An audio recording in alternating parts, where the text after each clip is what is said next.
Assalamualaikum warahmatullahi wabarakatuh. Salam dan bahagia, salam sejahtera untuk kita semuanya. Baik teman-teman semuanya, di kesempatan kali ini saya akan memaparkan materi khususnya terkait dengan mata kuliah media pembelajaran. Ingat ya, ini adalah materi untuk prodi PBSI, bukan prodi yang MKU. Jadi teman-teman MKU jangan mampir ke sini gitu ya. Khususnya materi ketiga gitu, yang dimana materi ketiga itu terkait dengan apa ini media dua dimensi. Namun sebelum kita lebih lanjut mengulas tentang materi media dua dimensi ini, silakan teman-teman baca deskripsi dari video ini terlebih dahulu gitu ya. Jadi ingat, sekali lagi saya peringatkan, silakan patuhi apa yang sudah saya sampaikan di kolom deskripsi gitu ya. Karena itu adalah teknis terkait dengan perkuliahan ini dan itu adalah data yang nantinya akan saya ambil gitu ya. Oke, kalau teman-teman sudah membaca deskripsi dari video ini, yuk kita lanjut ke materi media dua dimensi. Media dikenal sebagai alat bantu dalam pembelajaran yang digunakan baik itu oleh guru ataupun pengajar untuk menyampaikan maksud, yang di sini maksud itu adalah materi gitu ya, supaya dapat dengan mudah diterima oleh peserta didiknya. Nah, media sebagai alat bantu mengajar ini berkembang sedemikian pesatnya sesuai dengan kemampuan teknologi. Ragam dan jenis media ini pun sebenarnya cukup banyak, sehingga dapat dimanfaatkan sesuai dengan kondisinya, waktunya, ataupun materi yang akan disampaikan. Jadi di sini kita betul-betul harus memperhatikan media tersebut itu benar-benar sesuai tidak dengan materinya gitu ya. Media itu sangat beraneka ragam, maka kita harus dengan tepat memilih bahwa media itu memang paling tepat dengan materi ini. Nah, itu kita harus betul-betul memahami dengan baik. Apabila dikaitkan dengan pembelajaran, maka media ini dapat diartikan sebagai alat komunikasi yang digunakan dalam proses pembelajaran, terutama untuk membawa informasi dari pengajar ke peserta didiknya. Nah, maka dengan demikian media pembelajaran adalah sebagai bentuk alat komunikasi yang dapat digunakan untuk menyampaikan informasi dari sumber atau ini pengajar gitu ya, terutama ke peserta didik, di mana ini bertujuan untuk merangsang mereka siswa gitu ya, supaya dapat mengikuti pembelajaran secara utuh. Selain itu juga dapat meningkatkan motivasi dari peserta didiknya. Jenis media, terutama yang dimanfaatkan dalam proses pembelajaran, ini sebenarnya sangat beraneka ragam gitu ya. Mulai dari media yang sederhana sampai dengan media yang canggih. Jadi teman-teman, kalau kemarin kalian menyampaikan kalau misalkan Pak ada lokasi sekolah yang belum terjamah teknologi yang canggih, itu bagaimana gitu ya. Maka di sini bisa saya sampaikan bahwa yang namanya media itu tidak melulu harus menggunakan teknologi yang canggih gitu ya. Jadi media itu bisa menggunakan alat-alat yang sederhana, tetapi tujuan dari media tadi adalah untuk mempermudah siswa supaya dapat menerima pembelajaran itu dengan baik. Jadi, meskipun itu sederhana, tetapi ini bisa digunakan untuk mempermudah siswa memahami materi, ya ini selayaknya kita gunakan, gitu ya. Jadi kita tidak melulu harus menggunakan media yang canggih atau menggunakan alat-alat yang canggih.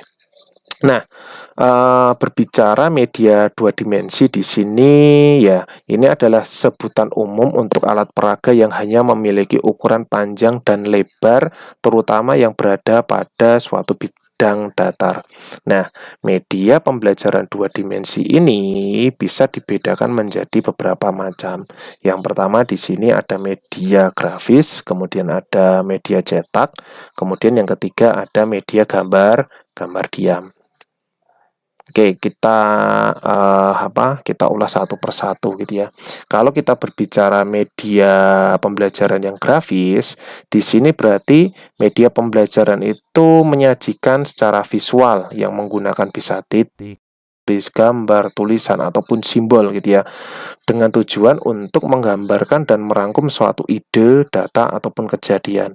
Nah, selain media pembelajaran ini sederhana, juga media pembelajaran media grafis ini jauh lebih murah gitu ya, terutama dalam pembuatannya dibandingkan dengan media-media yang lain.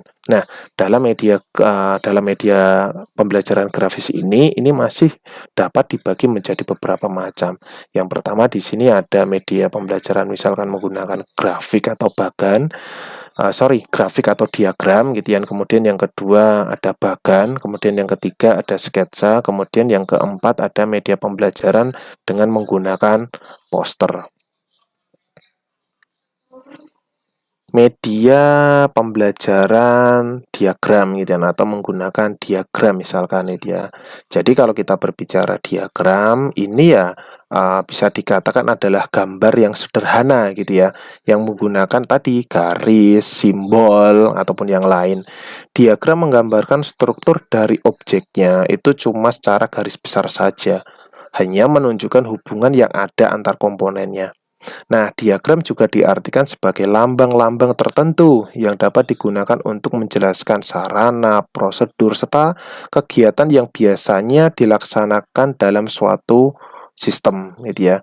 Nah, dalam media pembelajaran, misalkan kalian mau menggunakan diagram ini, tidak ada salahnya kalian mengetahui beberapa kelebihan dan kekurangan misalkan menggunakan media diagram ini gitu ya. Yang pertama kalau kita berbicara kelebihannya media pembelajaran ini ya, kalau kalian lihat di sini gitu ya, pasti yang pertama itu rapi dan keterangannya ini lumayan jelas kalau misalkan ini saya berikan keterangan gitu ya. Kemudian yang kedua, ukurannya relatif besar dan diletakkan di tempat-tempat yang strategis. Nah, biasanya kalau kita berbicara diagram terutama di sekolah itu biasanya banyak diagram gitu ya. Entah itu ditempel di tembok kelas ataupun di luar kelas gitu ya. Dan biasanya ukurannya itu relatif lebih besar sehingga dapat atau mudah dibaca oleh siapa ini, entah guru, entah itu siswa. Kemudian yang ketiga kelebihannya, biasanya kalau dalam diagram itu menggunakan pola umum, terutama pola dalam pembacaan. Bisa dari atas ke bawah atau bisa juga dari kanan ke kiri gitu ya. Jadi diagram itu biasanya yang menggunakan pola-pola umum gitu ya, tidak dibaca dari serong kanan ke serong kiri gitu ya, atau dari bawah ke atas, itu sangat sangat langka sekali. Kemudian kalau kita berbicara media diagram ini, selain ada kelebihan, tentunya juga ada kekurangan. Yang pertama di sini abstrak dan sulit dipahami. Kemudian yang kedua diperlukan keahlian khusus untuk memahami diagram. Ya pasti gitu ya. Kalau misalkan seseorang ini tidak memiliki skemata pertama terkait dengan data yang disajikan, tentunya akan lumayan susah untuk memahami apa yang ada di dalam diagram tersebut gitu ya. Jadi memang sebelum membaca diagram tersebut itu ya tentunya harus sudah memiliki informasi lebih dulu terkait dengan apa yang ada di dalam diagram tadi. Next, yang selanjutnya itu ada media pembelajaran yang menggunakan bagan gitu ya. Nah, contoh bagan bisa kalian lihat di sisi kanan. Nah, fungsi dari media pembelajaran ini tentunya untuk menyajikan ide-ide atau konsep yang sulit bila hanya disampaikan secara tertulis ataupun lisan oleh guru. Nah, bagan juga mampu memberikan ringkasan butir-butir penting dari suatu presentasi. Bagan ini gitu ya merupakan media yang berisi tentang suatu gambar, keterangan, daftar ataupun yang lain, dan dapat digunakan untuk memperagakan pokok-pokok isi bagian secara jelas dan sederhana. Misalkan ada perkembangan, perbandingan, struktur organisasi ataupun yang lain gitu ya. Jadi sekali lagi kalau kita berbicara media pembelajaran yang menggunakan bagan seperti yang ada di sisi kanan ini, ya ini hanya menyajikan konsep atau materi gitu ya. Karena ini pembelajaran, maka hanya menyampaikan materi terutama yang sulit jika hanya disampaikan secara lisan dan tertulis. Kemudian kalau kita menggunakan media bagan ini memiliki beberapa kelebihan. Yang pertama tentunya ya kalian lihat saja gitu ya, kalau kita berbicara media pembelajaran menggunakan bagan, pasti satu itu sederhana, kemudian yang kedua ya pasti ini hemat biaya dibandingkan kita membuat poster ataupun yang lain gitu ya. Kemudian yang ketiga tentunya ini mudah untuk dibuat, karena membuat media bagan ini kita tidak perlu memiliki keahlian khusus gitu ya. Jadi ini relatif lebih mudah digunakan oleh atau mudah ini dibuat oleh seorang guru. Kemudian dari media bagan ini juga memiliki beberapa kekurangan ya. Nah, kekurangannya apa? Silahkan kalian pikir gitu ya, silahkan kalian tentukan kekurangan dari media bagan itu apa, dan jadi tidak harus saya yang menyampaikan semua konsep dari materi ini gitu ya. Oke, yang selanjutnya next ada media, misalkan kita menggunakan media sketsa gitu ya. Nah, ini contoh kiri ini ya, ini adalah contoh sketsa gitu ya. Nah, kalau kita berbicara media pembelajaran terutama yang menggunakan sketsa, berarti ini berupa gambar sederhana yang melukiskan bagian-bagian pokok, terutama tidak menggunakan detail gitu ya. Sketsa ini merupakan gambar atau lukisan pendahuluan yang misalkan kasar, kemudian ringan, kemudian semata-mata hanya berisi garis besar atau ini belum selesai dibuat gitu ya. Nah, dalam penerapannya sketsa biasanya merupakan gambaran singkat tanpa ada bagian detail atau ada bagian kecil yang mengemukakan suatu gagasan tertentu. Ya, tapi pada umumnya sketsa merupakan rencana kasar yang umumnya menggunakan garis gitu ya. Nah, kemudian kalau kita berbicara media ini merupakan media visual sederhana sebagai sarana yang paling singkat dan abstrak, terutama untuk menggambarkan suatu objek. Jadi dengan objek tersebut ini dapat menambah pemahaman visual pada siswa tentunya gitu ya, akan suatu objek, kemudian juga untuk memperlancar penguasaan objek-objek yang dihayati oleh siswa.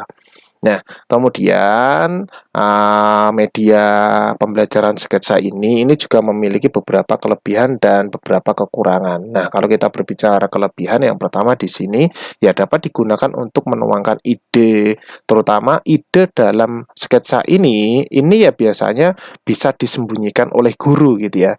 Tapi maksud disembunyikan ini bukan berarti disembunyikan kemudian tidak boleh ditemukan, tapi ini disembunyikan justru supaya dapat ditemukan oleh siswanya gitu ya. Jadi dengan menggunakan gambar yang sederhana seperti ini gitu ya, ya kita bisa memberikan menuangkan ide-ide di bagian-bagian tertentu. Kemudian kewajiban siswa itu untuk menemukan ide tersebut gitu ya.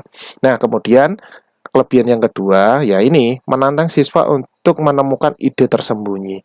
Jadi tentunya kalau kita sudah membuat ini, kemudian sudah menyembunyikan idenya, kemudian siswa diminta mencari, nah pasti siswa di sini akan memiliki ini ya, tertantang untuk menemukan sebenarnya ada makna apa yang tersembunyi dari sketsa ini. Kemudian yang ketiga, seperti media-media yang lain ya, ini digunakan ya supaya pembelajaran di kelas itu dapat menghindari verbalisme, meskipun ya ini tidak sepenuhnya bisa, atau yang lain itu tidak sepenuhnya bisa menghindari verbalisme gitu ya. Nah, ini beberapa kelebihan. Kemudian kekurangannya ini juga ada beberapa. Nah, ini sama lagi, dan kekurangannya teman-teman silahkan tentukan gitu ya. Kira-kira kalau kita pembelajaran menggunakan media sketsa ini, misalkan kalian menjadi guru, itu kira-kira ada kekurangannya enggak gitu ya. Nah, dari kekurangan itu silakan kalian eksplorasi. Kemudian yang selanjutnya ada media poster gitu ya. Tadi saya menyembunyikan kekurangannya itu apa. Nah, sekarang yang saya sembunyikan kalau misalkan poster, ini pengertian apa gitu ya. Pengertian dari poster itu apa. Nah, untuk media poster ini seperti yang kalian lihat pada bagian kanan gitu ya. Nah, ini ada contoh poster gitu ya. Sebenarnya poster ini adalah poster buatan dari kakak tingkat kalian gitu ya. Ini lumayan bagus gitu ya, dan ini terbaik dari yang lain gitu ya. Kemudian dari poster ini saya ambil, kemudian saya gunakan sebagai contoh untuk media poster. Jadi di perkuliahan yang lalu sebelum corona dan kakak tingkat kalian memang saya minta untuk membuat media pembelajaran, salah satunya membuat media pembelajaran poster. Dan ternyata ada yang mampu membuat sebagus ini, gitu ya. Dimana materi dari siswa tersebut, dari mahasiswa tersebut, itu materinya tentang biografi. Saya lupa ini di kelas berapa, kelas SMP atau SMA, saya lupa. Tapi yang pasti di dalam bahasa Indonesia itu ada materi tentang biografi. Kemudian mahasiswa tersebut itu memilih menggunakan media poster, kemudian menciptakan media ini. Gitu ya. Jadi dalam media pembelajaran gitu ya, silahkan teman-teman itu harus kreatif dan inovatif. Ada materi ini, nah materi itu kira-kira media yang tepat digunakan itu apa? Itu harus kalian tentukan. Jadi kalau misalkan di sekolah ada materi biografi, ya kemudian ada yang inovatif dengan membuat poster gitu ya. Nah ini bisa gitu ya, menerangkan biografi, misalkan di sini biografi dari B.J. Habibie. Nah, kelebihan dari media poster ini yang pertama, nah ini dapat dibuat di kertas. Wah, ini dinya kok digabung ya, ini dipisah ya gitu ya. Oke, ini salah ketik gitu ya. Jadi dapat dibuat di kertas ataupun di papan. Nah, ini kemarin ya. Ini kemarin selain filenya itu juga saya minta untuk dicetak di ukuran berapa kemarin itu A3 kalau tidak salah gitu ya. Kemudian kelebihannya dapat ditempatkan di mana saja, tentunya itu di dinding sekolahan, dan di luar sekolahan, itu seluruhnya bisa. Kemudian ukuran tergantung kebutuhan, ya kalau sekiranya ini memang untuk siswa yang banyak untuk satu kelas, ya perlunya media pembelajaran ini dicetak dengan besar supaya seluruh siswa dapat mengamati dan memahami dari poster ini. Kemudian kekurangan dari media ini, ya ini kekurangannya, susah dibuat karena tetap dan permanen. Gitu ya. Selain susah dibuat, ini juga susah diubah. Kalau sudah jadi seperti ini ya susah untuk diubahnya gitu ya. Kemudian juga lumayan agak susah untuk dibuat. Karena untuk membuat seperti ini ya lumayan memiliki keahlian khusus gitu ya. Tetapi bukan berarti tidak bisa dipelajari ya. Teman-teman sebagai guru ya seharusnya juga bisa menggunakan atau membuat media poster seperti ini gitu ya.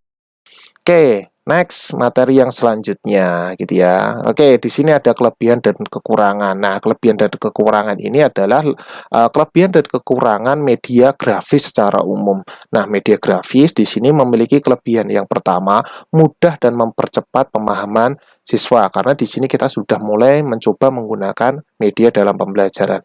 Kemudian, menarik perhatian karena mudah dipadukan dengan warna-warna. Misalkan tadi saya tunjukkan ya, misalkan menggunakan poster gitu ya, seharusnya ya kalau poster itu bisa dibuat dengan baik seperti contoh tadi, ini tentunya lumayan akan menarik perhatian siswa gitu ya. Kemudian yang ketiga, pembuatannya mudah dan murah. Ya, membuat poster seperti tadi, sketsa tadi, kemudian bahkan grafik itu relatif mudah gitu ya. Dan selain mudah ini juga relatif lebih murah. Kemudian selain kelebihan juga ada kekurangan. Yang pertama di sini membutuhkan keterampilan dalam membuat media. Ya harus, dan guru itu memang harus memiliki keterampilan dalam membuat media. Meskipun masih sederhana, buat saja gitu ya. Kalau misalkan masih ada kesalahan, besoknya direvisi, disempurnakan.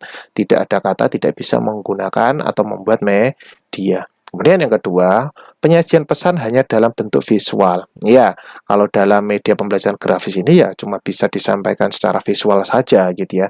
Tidak ada suaranya. Nah, itu sebenarnya juga menjadi sedikit kekurangan dari media grafis ini gitu ya. Next, yang selanjutnya. Yang selanjutnya adalah ini ya, media pembelajaran bahan cetak gitu ya.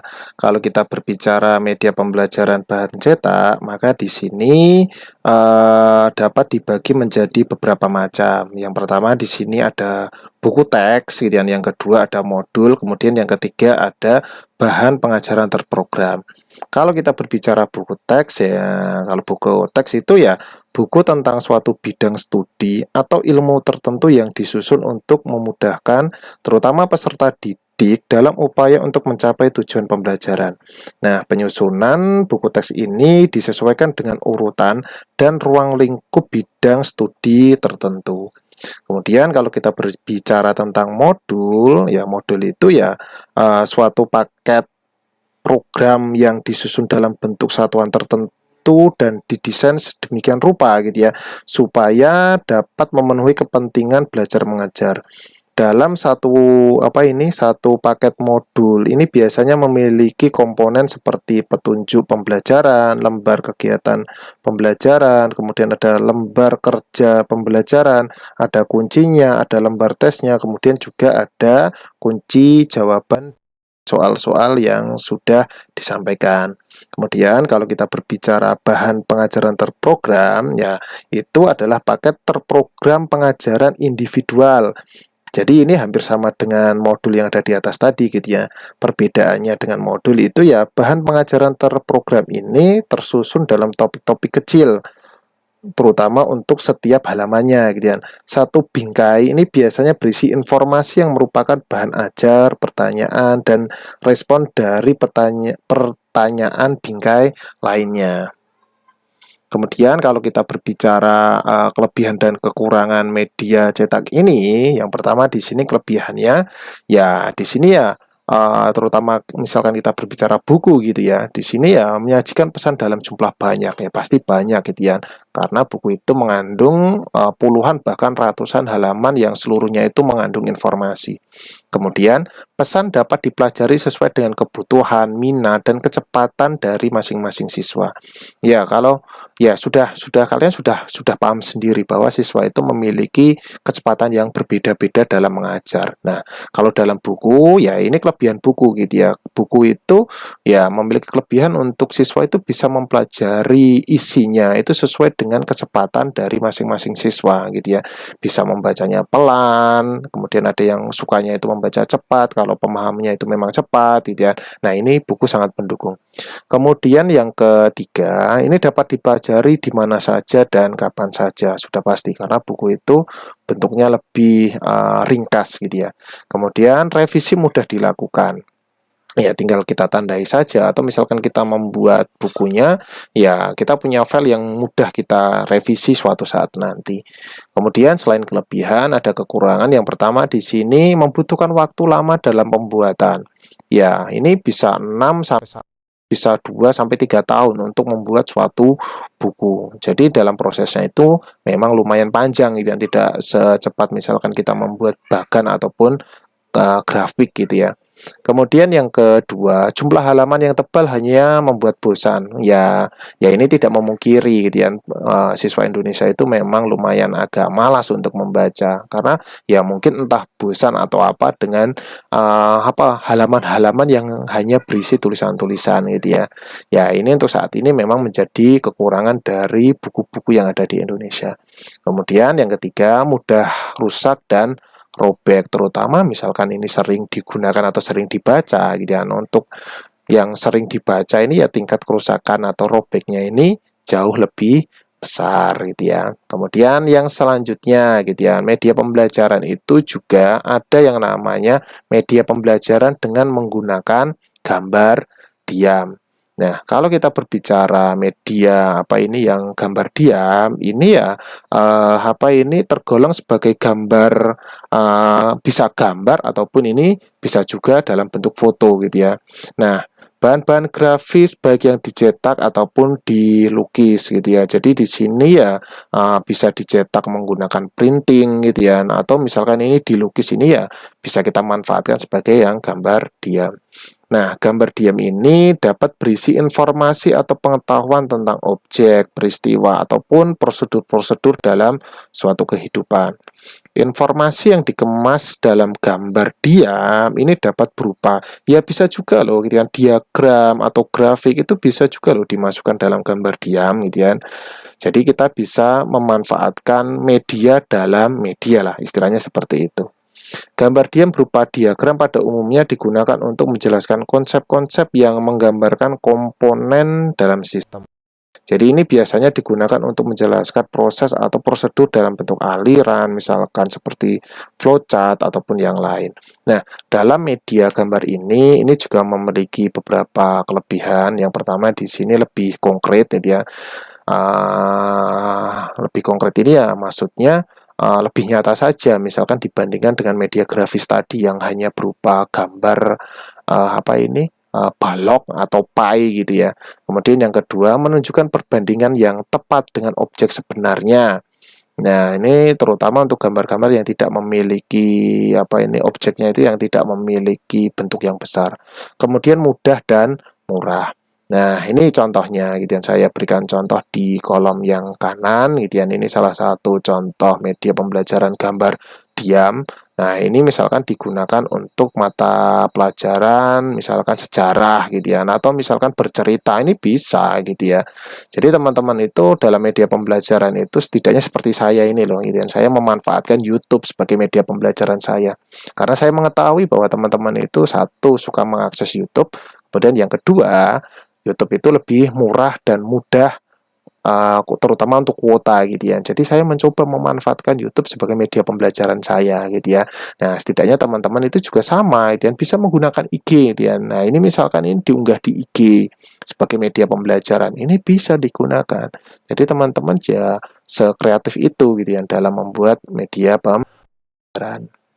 Nah, kemudian selain ada kelebihan, tentu juga untuk media gambar diam ini memiliki beberapa kekurangan. Yang pertama di sini ukurannya terbatas, ya, jadi kurang efektif untuk kelas yang besar. Dan sebenarnya ini kelemahan ini sebenarnya untuk era sekarang ini bisa ditanggulangi gitu ya.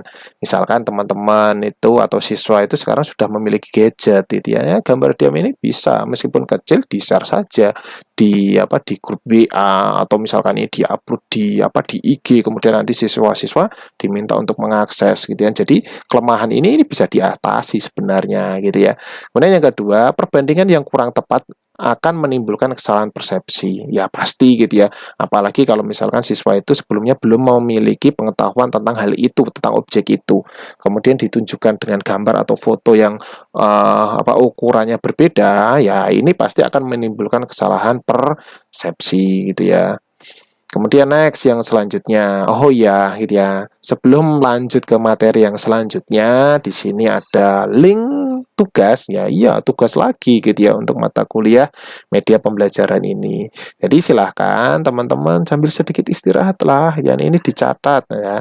Ini silahkan dicatat. Ini adalah link untuk tugas ketiga untuk mata kuliah media pembelajaran. Pastikan silakan dicatat dengan tepat dan sama persis. Besar, tanda titik, ataupun yang lainnya. Oke ya, silakan dicatat ya. Kalau perlu ini di-pause dulu kemudian dicatat. Oke, kalau sudah kita lanjutkan ke materi yang selanjutnya. Nah, yang materi yang selanjutnya di sini ada media proyeksi diam gitu ya. Nah, kalau media proyeksi diam ini adalah media visual yang diproyeksikan sehingga memiliki sedikit unsur gerak. Ya, meskipun gitu ya bahannya itu sebenarnya adalah bahan yang diam gitu ya, tapi menggunakan media proyeksi ini ya sedikit memiliki gerakan. Media proyeksi di sini bisa ada OHP atau OHT, kemudian ada opak proyektor, kemudian ada slide, kemudian bisa juga ada film strip gitu ya. Nah, kalau kita berbicara OHP, ya OHP ini overhead transparency gitu ya, atau media visual yang diproyeksikan melalui alat proyeksi yang disebut dengan OHP atau overhead projector gitu ya. OHT menggunakan bahan transparan yang biasanya memiliki ukuran sekitar 8,5 kali 11 cm. Nah, jadi di sebelah kanan kalian ini adalah contoh ini ya, contoh OHP atau OHT gitu ya. Nah, ya ini sekarang memang sudah langka ditemui gitu ya, tapi kalau teman-teman datang ke prodi ini prodi matematika atau fisika itu ya, ini masih ada alat ini loh gitu ya, meskipun tempat kita itu sudah tidak menggunakan alat ini gitu ya. Nah, jenis bahan yang digunakan dalam OHT ini ya ini memerlukan satu ada plastik transparan, kemudian ada yang kedua itu PPC gitu ya, atau transparansi yang dapat diberi tulisan atau gambar dengan menggunakan mesin fotokopi. Kemudian yang ketiga infrared transparansi film atau transparansi yang dapat diberi tulisan atau gambar dengan menggunakan mesin termofag gitu ya. Nah, kira-kira untuk media yang seperti ini gitu kan, ini masih bisa nggak digunakan untuk pembelajaran seperti ini gitu ya.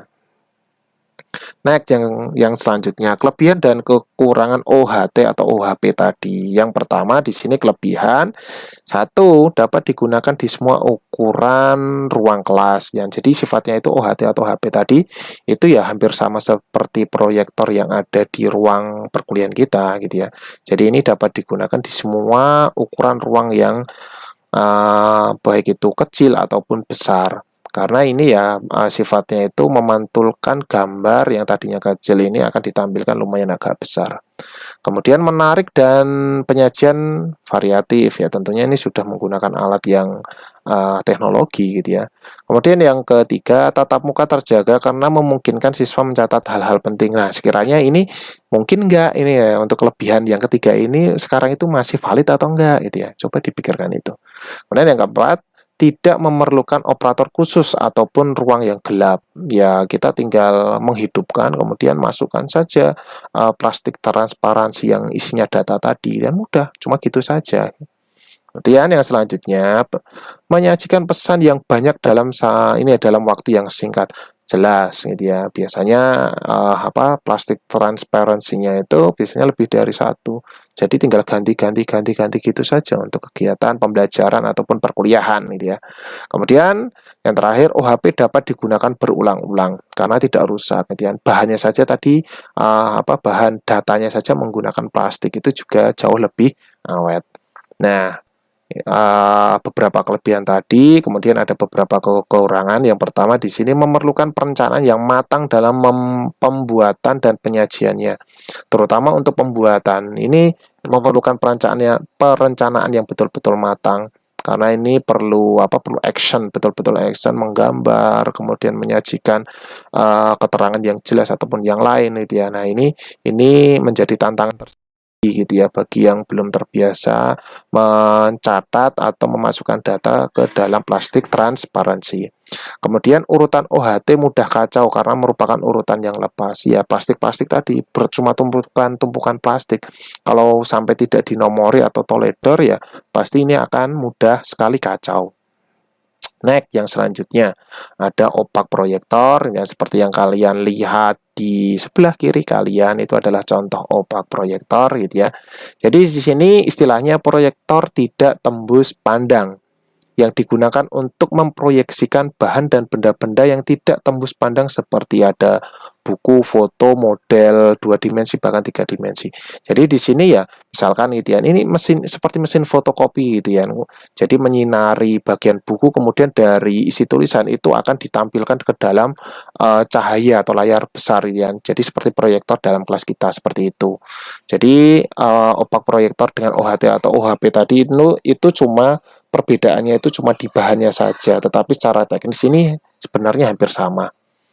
Kemudian media ini tidak memerlukan transparansi, tetapi memerlukan ruang yang gelap. Nah, ini sifatnya hampir sama dengan proyektor masa kini.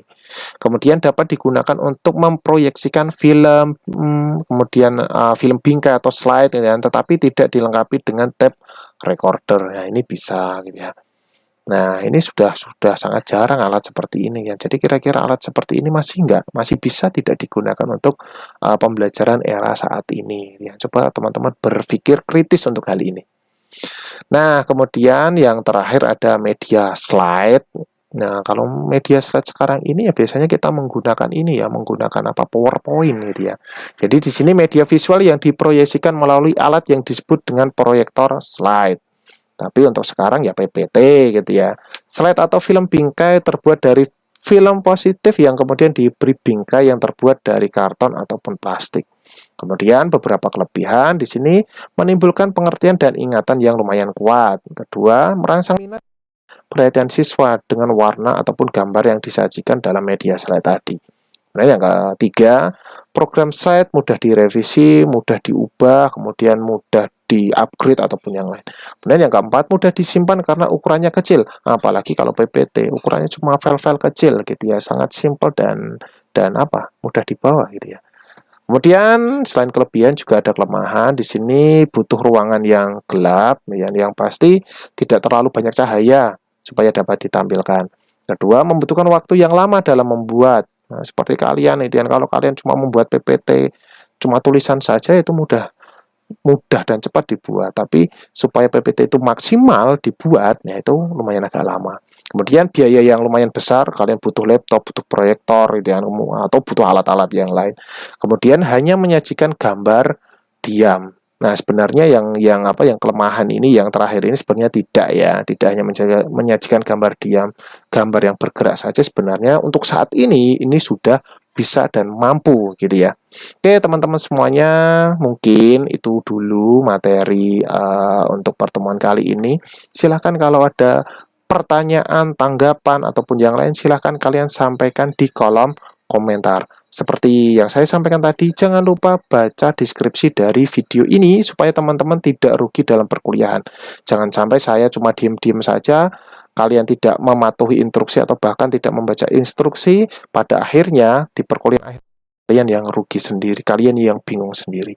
Gitu ya. Terima kasih, sampai jumpa di pertemuan selanjutnya. Salam dan bahagia.